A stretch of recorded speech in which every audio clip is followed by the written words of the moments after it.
Notre grand format est consacré aux monuments historiques. Il y en a 40 000 dans l'Hexagone. Dans les Hauts-de-France, plus de 3 000 édifices sont protégés. Les architectes des bâtiments de France évaluent l'intérêt esthétique, architectural ou historique de chaque bâtisse. Et les propriétaires ne sont pas toujours d'accord avec leurs recommandations. Voyez le grand format de Julien Guéry et Jérôme Marignan.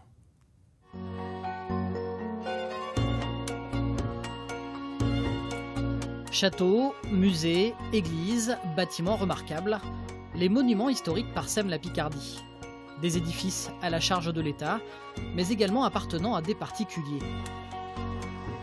Comme cette maison située dans le quartier anglais à Amiens. Une demeure classée monument historique depuis 2014 à l'initiative de son propriétaire, qui souhaite progressivement la rénover. Ça, c'était les essais pour retrouver, parce que ça, c'est compliqué. Il n'y a plus de fournisseurs, il n'y en a plus qu'un qui arrive à nous les faire. Et donc, au final, on avait sélectionné la blanche, qu'on vient vieillir pour harmoniser avec les anciennes briques ciment. Restaurer un monument historique requiert toutes les attentions.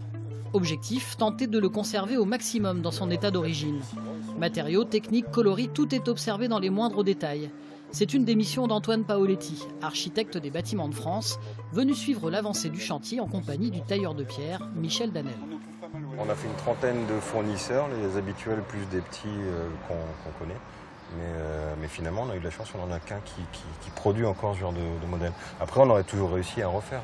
C'est souvent le cas, une cathédrale, si on trouve plus, si on trouve plus l'élément, on va le refabriquer.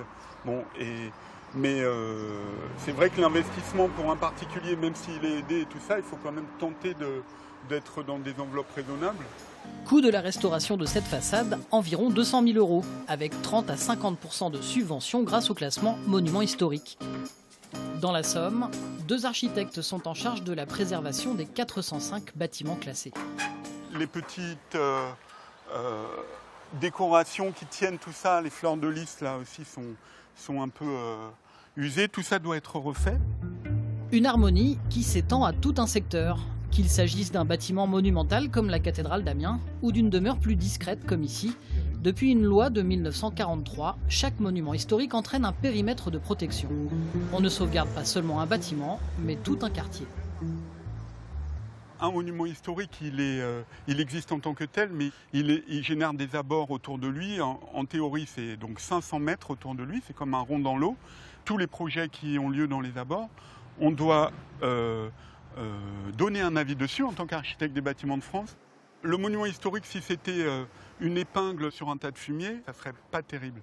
Alors on vise à préserver les alentours. Bon, c'est d'autant plus manifeste qu'on est autour de la cathédrale. On imagine bien qu'on ne montera pas une tour rose juste à côté. Et pour bien juger de l'harmonie des bâtiments dans un périmètre protégé, archives, gravures et photographies anciennes s'avèrent très utiles. On voit que le propriétaire de gauche, il a massacré complètement son rez-de-chaussée dans les années 70, tout ça. Et les cartes postales, les gravures, etc. peuvent nous aider à retrouver l'état originel. Cyril est aussi un habitué de la restauration de monuments historiques. Il a récemment rénové les fenêtres d'une maison du Jardin des Plantes d'Amiens, proche de la serre Napoléon III, autre bâtiment classé de la ville. Des fenêtres en apparence toutes simples et pourtant au design particulier. Ce détail de finition où à l'époque en fait on avait cette petite moulure qu'on appelle une mouchette et l'architecte en fait nous a demandé de retrouver en fait cette moulure. Pour cette rénovation, Cyril a pris en compte l'aspect esthétique de l'époque tout en intégrant le confort d'aujourd'hui. Nos profils sont étudiés de manière en fait à pouvoir intégrer un double vitrage ou un oscillobattant comme c'est le cas ici. C'est dans son atelier que Cyril et son équipe élaborent les pièces de menuiserie sur mesure à destination des Hauts-de-France ou de la région parisienne. Ils travaillent régulièrement pour des particuliers obligés de suivre les préconisations des architectes des bâtiments de France. Et la plupart du temps, le coût des travaux s'avère plus élevé que prévu. Bien souvent, en fait, ça finit qu'ils ne font pas les travaux et c'est encore pire. Donc, vaut mieux parfois trouver en fait un bon arrangement que de rien faire, quoi. Un avis que partage Antoine Paoletti, qui met en avant la plus-value apportée au bâtiment après les travaux. Donc on est là dans le conseil, et si ce conseil n'a pas eu lieu en amont du dépôt du projet, on va dire non, mais et on est prêt à rencontrer les gens et à faire évoluer leurs projets jusqu'à quelque chose de satisfaisant. Tout le monde peut demander le classement d'un bâtiment. Une commission jugera ensuite si la construction mérite d'être sauvegardée. Dans le département de l'Oise, on compte 262 monuments classés et 409 inscrits. Un bâtiment inscrit permet d'être préservé, mais le titre n'ouvre droit qu'à 20 à 30% d'aide en cas de travaux. Ici, on va faire les carrelages et on va faire un solarium avec des petits jacuzzis, etc. Ça va être joli. Tu vois, quand les concerts est là, les gens sont assis, il y a un petit peu de monde partout, c'est quand même exceptionnel. Parmi ces monuments inscrits, la plage de l'Is-Chantilly de Boran-sur-Oise. Construite en 1933, cette base nautique longue de 300 mètres fut le lieu incontournable du tout Paris de l'entre-deux-guerres, à l'heure des premiers congés payés. Abandonné en 1990, Guillermo Spivak cherche aujourd'hui à lui redonner un second souffle. Depuis 5 ans, Guillermo restaure progressivement les différents endroits du site en tenant compte de l'expertise et des conseils des Bâtiments de France. On est dans une absolue coïncidence d'objectifs.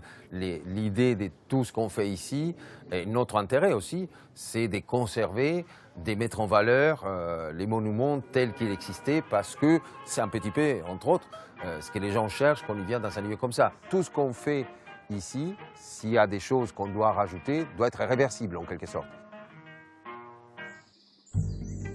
À 70 km de là, le château Menché, lui, espère toujours sa renaissance. Son propriétaire se heurte au refus de l'architecte des Bâtiments de France de l'Oise. Et ça me paraissait intéressant à titre personnel, mais aussi pour l'environnement, pour les habitants du village, qu'on puisse sauver ce patrimoine. Depuis 2008, Yves a entièrement réaménagé le domaine de ce château baroque de la fin du 19e siècle. Vous avez la trace ici, le château était rempli de terre, de gravats, suite aux écroulements de tous les niveaux. Les traces se situent à plus de 4 mètres et nous avons sorti 2500 tonnes de gravats, de terre et pierres diverses du château. Son projet, créer à l'intérieur 29 appartements. Problème, impossible de refaire financièrement la toiture originelle de l'édifice, ravagée par un incendie en 1914. Yves a donc proposé une alternative contemporaine, moins chère.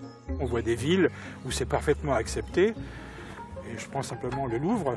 On a mis du contemporain avec les bâtiments anciens, pour l'exemple. Mais là, il semble que pour nous, ça ne soit pas possible. Depuis 7 ans, impossible de trouver un accord avec les Bâtiments de France. Le dialogue est rompu et le projet est au point mort, malgré tous les investissements d'Yves. Et le temps qui passe affaiblit le château Menché. Lui qui a traversé les 2 guerres et en porte les stigmates, aurait bien besoin d'une rénovation.